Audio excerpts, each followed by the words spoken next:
Hello, ഏവർക്കും പുതിയൊരു വീഡിയോയിലേക്ക് സ്വാഗതം. നമ്മളിന്ന് ചർച്ച ചെയ്യുന്നത് ഉട്ടോപ്യ എന്ന് പറയുന്ന സർ തോമസ് മോറിൻ്റെ സോഷ്യോ പൊളിറ്റിക്കൽ സാറ്റയറാണ്.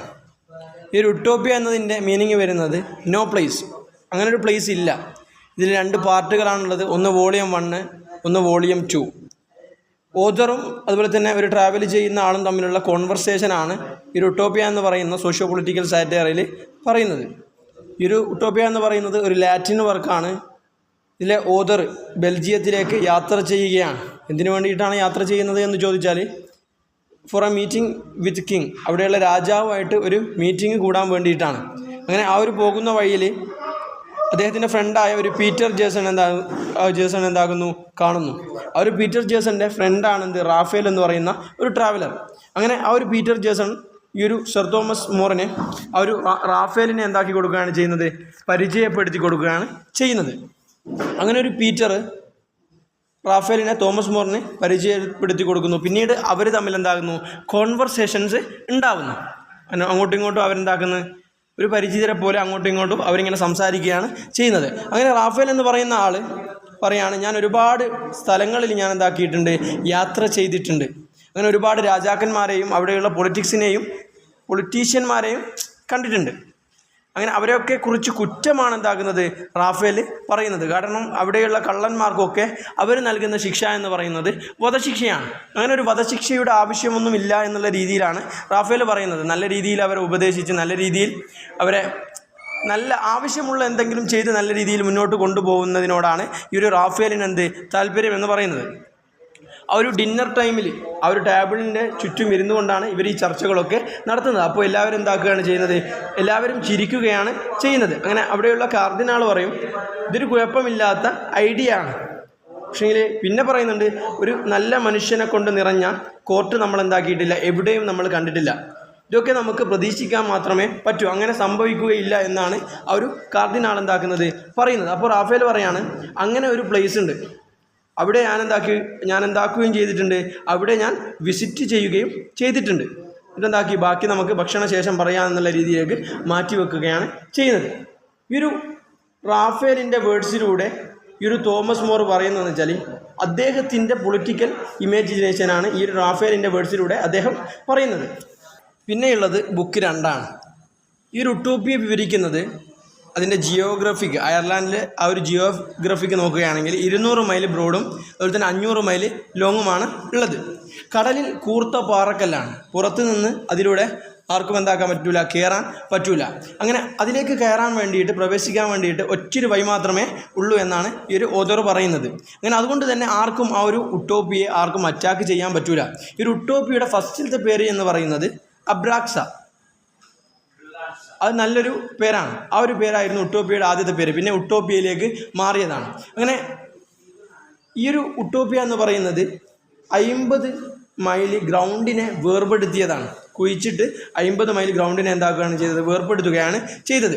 എന്നിട്ട് ആ ഒരു ഉട്ടോപ്യയെ സെപ്പറേറ്റ് ആക്കി മാറ്റി നിർത്തുകയാണ് ചെയ്തത്. 44 സിറ്റികൾ ഉൾക്കൊള്ളുന്നുണ്ട് ഈ ഒരു ഉട്ടോപ്യയിൽ. എല്ലാം വലുതാണ്, ലാർജായ സിറ്റികളാണ് എല്ലാ സിറ്റികളും.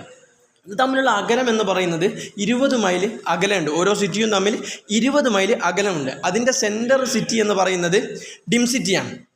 ഒരു അവിടെയുള്ള ആളുകൾ അവർ കൃഷി ചെയ്യാറുണ്ട്. ആ ഒരു കൃഷി, ഒരു കോണി എന്ന് പറയുന്ന സാധനം അവരെന്താക്കാറുണ്ട്, കൃഷി ചെയ്യാറുണ്ട്. ആ ഒരു കൃഷിയുണ്ടല്ലോ, ആ ഒരു കോണ് ഫുഡിനല്ലാതെ വേറൊന്നിനും വേണ്ടിയിട്ട് എന്താക്കില്ല, അവർ ഉപയോഗിക്കാറില്ല. മാസത്തിൽ ഒരു ദിവസം അവർക്ക് ഹോളിഡേ ആണ്. അവരുടെ സ്ട്രീറ്റ് എന്ന് പറയുന്നത് വളരെയധികം വൈഡാണ്. അവരുടെ വീടുകൾ എന്ന് പറയുന്നത് എല്ലാവരുടെയും വീടുകൾ സെയിമാണ്. അതിന് 2 ഡോറുകളുണ്ട്. ഒന്നാമത്തെ ഡോർ എന്ന് വെച്ചാൽ ഫ്രണ്ട് ഡോറ്, അത് നേരെ പോകുന്നത് സ്ട്രീറ്റിലേക്കാണ്. ബാക്കിലത്തെ ഡോറ് എന്ന് പറയുന്നത് അത് ഗാർഡനിലേക്കാണ് നമുക്ക് പോകാൻ കഴിയുക. അങ്ങനെ ആ ഒരു ഡോറ് ഒരിക്കലും അടക്കാറില്ല. എന്താണ് അതിൻ്റെ റീസൺ എന്ന് ചോദിച്ചാൽ, ആ ഒരു റീസൺ അവിടെ നിന്ന് ഒരു സാധനം പോലും ആരും മോഷ്ടിക്കാറില്ല. അവിടെ നിന്ന് ഒരു സാധനം പോലും എന്താവില്ല, മിസ്സാവില്ല എന്നാണ് ഓഥർ പറയുന്നത്. പിന്നെ എബൌട്ട് ഗാർഡനെ കുറിച്ച് പറയുന്നുണ്ട്. ഗാർഡനെക്കുറിച്ച് നമുക്കറിയാം, അവിടെ ഒരുപാട് ഗാർഡനിൽ പൂക്കൾ നടുന്നുണ്ട്, അതുപോലെ തന്നെ കൃഷികൾ നടത്താറുണ്ട്. അതൊക്കെ അവരുടെ സന്തോഷത്തിനും ഹാപ്പിനെസ്സിനും വേണ്ടിയിട്ടൊക്കെയാണ് അവർ നടന്നത്. അവർ ഫ്രീ വിസിറ്റാണ്. ആർക്ക് വേണേലും ആരെയും വിസിറ്റ് ചെയ്യാൻ കഴിയും.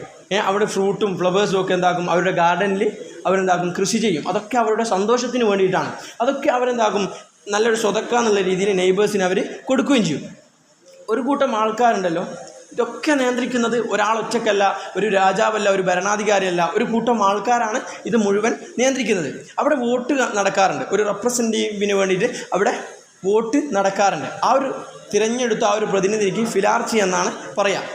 ഫിലാർച്ച് ആ ഒരു തിരഞ്ഞെടുത്ത മേനെ പ്രിൻസായിട്ടാണ് കണക്കാക്കുക. അവിടെ സ്വേച്ഛാധിപത്യം ഫീലായാൽ അവരെന്താക്കുക, ആ സമയത്ത് തന്നെ നമുക്ക് ഒഴിവാക്കാൻ കഴിയും. 3 വർഷത്തിന് ശേഷം അവിടെ എന്താക്കും, ഈ ഒരു ഭരണത്തിന് കാര്യത്തിന് ശേഷം 3 വർഷത്തിന് ശേഷം അവിടെ ഒരു ഭയങ്കരமான ചർച്ചയൊക്കെ എന്താക്കാറുണ്ട്, നടക്കാറുണ്ട്. അവിടെയുള്ള ആളുകളുടെ തൊഴിലെന്ന് പറയുന്നത് പ്രധാനമായിട്ട് കൃഷിയാണ്, പിന്നെ അതുമായി ബന്ധപ്പെട്ട വർക്കുകളാണ്. അവർക്ക് പ്രത്യേകമായ സ്കില്ലുകളൊക്കെ അവരിൽ അടങ്ങിയിട്ടുണ്ട്. അവരുടെ ഡ്രസ്സിങ്ങിൻ്റെ രീതി എന്ന് പറഞ്ഞാൽ ഡ്രസ്സിങ്ങിൻ്റെ രീതി സെയിമാണ്. ആണുങ്ങളും പെണ്ണുങ്ങളും തമ്മിൽ ഡിഫറെൻ്റ് ആയിട്ടാണ് ഡ്രസ്സ് ചെയ്യുക. നേരെ മറിച്ച് പിന്നെ കല്യാണം കഴിച്ച ആളുകളുടെയും ഡ്രസ്സ് ആണിൻ്റെയും പെണ്ണിൻ്റെയും ഡിഫറെൻ്റ് ആയിരിക്കും, ബാക്കിയുള്ള സെയിം ആയിരിക്കും. ആ ഒരു വുമൻസിൻ്റെ മെയിനായിട്ടുള്ള ഹോബീസും അവരുടെ താല്പര്യം എന്നൊക്കെ പറയുന്നത് ക്രാഫ്റ്റ് വർക്കാണ്. അതിനോടാണ് ഈ ഒരു വിമന് കൂടുതൽ താല്പര്യം. അവർ വർക്കിംഗ് ടൈം എന്ന് പറയുന്നത് 6 മണിക്കൂറാണ്. വെറുതെ ഇരിക്കുന്ന ടൈമിലൊക്കെ അവർ സമയം ചിലവഴിക്കുന്നത് അവർ എഡ്യൂക്കേഷന് വേണ്ടിയിട്ടാണ് അവർ സമയം ചിലവഴിക്കുന്നത്. പിന്നെ അവർ കളിക്കുന്ന ഗെയിമുകൾ ബുദ്ധിപരമായ ഗെയിമുകളാണ് അവർ കൂടുതലും കളിക്കുക. നമുക്കറിയാം കോഴിക്കോട് മോഡൽ കല്യാണമാണ് അവിടെ ഉണ്ടാവാറ്. കാരണം വെച്ചാൽ ഈ ഒരു കല്യാണം കഴിഞ്ഞ ചെക്കൻ്റെ വീട്ടിലേക്കാണ് അവിടെയുള്ള കടന്നു വരിക. അവിടുത്തെ കല്യാണം എല്ലാം എന്തായിരിക്കും, ബാലൻസ്ഡ് ആയിരിക്കും. പിന്നെ വെച്ചാൽ നമുക്കറിയാം അവിടെയുള്ള സ്റ്റോറുകൾ, ആ ഒരു സ്റ്റോറുകൾ വിശ്വാസത്തിൻ്റെ പുറത്താണ് ആ സ്റ്റോറുകൾ മുന്നോട്ട് പോകുന്നത്. അവിടുന്ന് സാധനം ആർക്കും എന്തും എടുക്കാം, നല്ല രീതിയിൽ വിശ്വാസപരമായിട്ടാണ് സ്റ്റോറിലൊരു കീപ്പറൊന്നും ഉണ്ടാവില്ല. പിന്നെ നമുക്ക് സ്വന്തം തന്നെ സാധനങ്ങൾ എടുക്കാം, അതിൻ്റെ വില അവിടെ വെച്ച് പോകും. ആ രീതിയിലൊക്കെയാണ് അവിടെയുള്ള സ്റ്റോർ എന്ന് പറയുന്നത്. പിന്നെ അവിടെയുള്ള ഭക്ഷണം എന്ന് പറയുന്നത് ടൗൺ ഹാളിൽ, വലിയൊരു ടൗൺ ഹാളിലാണ് അവിടെയുള്ള ഫുഡിനുള്ള സ്പോട്ട് എന്ന് പറയുന്നത്. ആദ്യം ഫുഡ് കൊടുക്കുന്നത് സിക്കായ മനുഷ്യർക്കാണ്, രോഗമായ ജനങ്ങൾക്കാണ് ആദ്യം ഫുഡ് കൊടുക്കുക. പിന്നെ സിറ്റിയിൽ തന്നെ ഒരു പബ്ലിക് ഹോസ്പിറ്റൽ ഉണ്ടാവും. അവിടെയുള്ളവർക്കെല്ലാം ഈക്വൽ ബില്ലാണ്. നാട്ടിലുള്ള എല്ലാ ആളുകൾക്കും അവിടെ ഈക്വൽ ആയിട്ടുള്ള ബില്ലാണ്. പിന്നെ പുറത്തുള്ള ആളുകൾക്ക് ബില്ല് സെപ്പറേറ്റ് ആയിരിക്കും. പിന്നെ വെച്ചാൽ നമ്മൾ ഹോട്ടലിലൊക്കെ കാര്യം നമ്മൾ ഭക്ഷണം കഴിച്ചാൽ ബാക്കിയുള്ള ഭക്ഷണങ്ങൾ നമുക്ക് വീട്ടിലേക്ക് എടുക്കാൻ വേണ്ടി പറ്റും. പക്ഷേ ചില ആളുകൾ അത് മോശമാണ് എന്ന് ചിന്തിച്ചിട്ട് അവർ എടുക്കൂല. പിന്നെ ഇവർ ഈ ഒരു ഫുഡ് കഴിക്കുന്ന സമയത്ത് അവർ ചർച്ച ചെയ്യുന്ന ടോപ്പിക് എന്ന് പറയുന്നത് മോറലായിട്ടുള്ള ടോപ്പിക്കായിരിക്കും. പിന്നെ അഥവാ അവിടെ എന്ന് വെച്ചാൽ നമ്മൾ ലക്ഷദ്വീപിലെല്ലാം ഉള്ളതിനോട്ട് പെർമിറ്റ് വേണം. ആ ഒരു പെർമിറ്റ് ഇല്ലാതെ കിടക്കുന്ന ആളുകളെ പിടിച്ചാൽ അവർ അടിമകളായിട്ട് അവിടെ വെക്കുകയാണ് ചെയ്യുക. പിന്നെ വെച്ചാൽ അവിടെയുള്ള കൊച്ചു മക്കൾക്ക് കളിക്കാൻ കൊടുക്കുന്നത് പേള്, ഡയമണ്ട് അങ്ങനെയുള്ള വസ്തുക്കളാണ് കുട്ടികൾക്ക് അവർ കളിക്കാൻ കൊടുക്കുക. പിന്നെ അവിടെയുള്ള ട്രാവലേഴ്സ് അവരൊക്കെ താല്പര്യം എന്ന് പറയുന്നത് അവരൊക്കെ എഡ്യൂക്കേഷൻ കൊണ്ട് തൽപരരാണ്. എന്ന് വെച്ചാൽ അവിടെയുള്ള അടിമകൾ എന്ന് പറയുന്നത് അവർ കുറ്റം ചെയ്തവരാവാം, അതുപോലെ തന്നെ യുദ്ധത്തിൽ നിന്ന് അടിമകളാക്കി ബന്ധിച്ചവരാവാം. അവരെയൊക്കെ അവിടെ ട്രീറ്റ് ചെയ്യുന്നത് ഏത് മോഡലിലാണ് എന്ന് ചോദിച്ചാൽ ഒരു വളണ്ടിയേഴ്സിനെ പോലെയാണ് അവിടെയുള്ള അടിമകളെ അവർ ട്രീറ്റ് ചെയ്യുന്നത്. നല്ലൊരു ട്രീറ്റാണ് അവർ നൽകുന്നത്. അവിടെ വലിയവനെന്നോ ചെറിയവനെന്നോ ഒരു ഇക്വാലിറ്റിയുമില്ല. വലിയവനെന്നോ ചെറിയവനെന്നോ ഒരു എതിരുമില്ല. എല്ലാവരും ഇക്വാലിറ്റി ആയിട്ടാണ് നിലനിൽക്കുന്നത്. പിന്നെ അവിടെയുള്ള കല്യാണം എന്ന് പറയുന്നത് പരസ്പരം നെയ്ക്കഡായിട്ട് കാണും. എൻഗേജ്മെൻറ്റിന് തന്നെ പരസ്പരം അവിടെ നെയ്ക്കഡായിട്ട് കാണും. ഓതർ റിയലൈസ് ചെയ്യുന്നത് 100% മറച്ചു വെക്കാതെ കാണുന്നു. എല്ലാം പരസ്പരം അങ്ങോട്ടും ഇങ്ങോട്ടും അറിയാൻ 100% മറച്ചു വെക്കാതെ കാണുന്നു എന്നാണ് ഓതർ റിയലൈസ് ചെയ്യുന്നത്. നമുക്കവിടെ മോണോഗമി കാണാം. ഒരാൾക്ക് ഒരാൾ എന്ന രീതിയിലാണ് ഈ ഒരു ഓതർ ഇതിൽ പറയുന്നത്. അപ്പോൾ കല്യാണം കഴിഞ്ഞതിന് ശേഷം വല്ല ചീറ്റിങ്ങോ, ഇപ്പോൾ കേരളത്തിൽ നടക്കുമ്പോൾ വല്ല ചീറ്റിങ്ങോ കാര്യങ്ങളോ സംഭവിച്ചാൽ അവിടെ പണിഷ്മെൻ്റ് ഉണ്ട്. കുറച്ച് കേസുകൾ മാത്രമേ ഉണ്ടാവാറുള്ളൂ. അതുകൊണ്ട് തന്നെ അവിടെ കുറേ വക്കീലിൻ്റെ ആവശ്യമൊന്നും ഇല്ല, കുറഞ്ഞ വക്കീൽ മാത്രമേ അവിടെയുള്ളൂ. പിന്നെന്ന് വെച്ചാൽ ഇവർക്ക് ഈ യുദ്ധത്തിനോടൊന്നും വലിയ താല്പര്യമില്ല, യുദ്ധത്തിനോട് ഹെയ്റ്റാണ്. നേരെ മറിച്ച് അവരെന്തും ചെയ്യും, അതിനുള്ള പക്വതയും എല്ലാം കഴിവും അവർക്കുണ്ട്.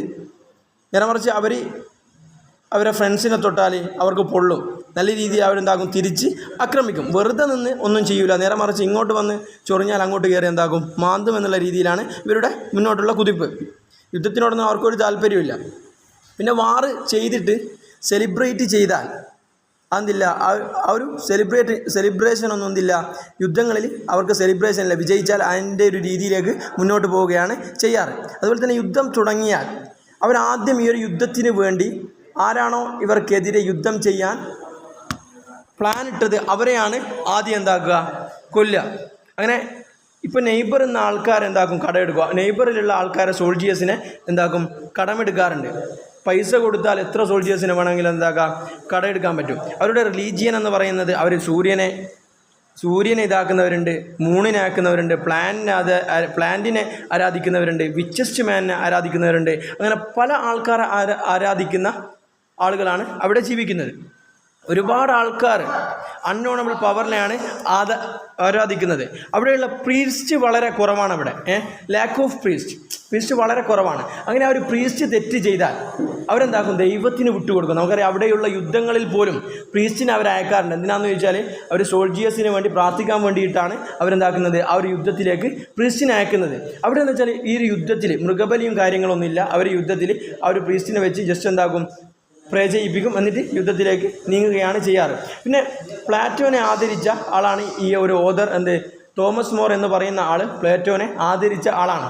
രാജാവ് എങ്ങനെയാവണം, ജനങ്ങൾ എങ്ങനെ ആവണം എന്നൊക്കെ പറയുന്ന ഒരു വലിയ ഇതാണ് ഈ ഒരു പൊളിറ്റിക്കൽ സാറ്റയർ എന്ന് പറയുന്നത്. അങ്ങനെ ഈ ഒരു പൊളിറ്റിക്കൽ സാറ്റയർ എഴുതിയതിൻ്റെ പേരിലൊക്കെ ഇയാളെ ഒരു രാജ്യദ്രോഹിയാക്കി മാറ്റുകയും അങ്ങനെ ആ ഒരു തോമസ് മോറിനെ കൊല്ലുകയുമാണ് ചെയ്യുന്നത്. ഇത്രയാണ് എന്താക്കുന്നത് ഈ ഒരു പൊളിറ്റിക്കൽ സാറ്റയറിൽ ഈ ഒരു തോമസ് മോർ പറയുന്നത്. ഇത്രയും പറഞ്ഞുകൊണ്ട് ഈ ഒരു ഉത്തോപ്പിയ എന്ന് പറയുന്ന പൊളിറ്റിക്കൽ സാറ്റയർ ഇവിടെ അവസാനിപ്പിക്കുകയാണ്. Thank you all.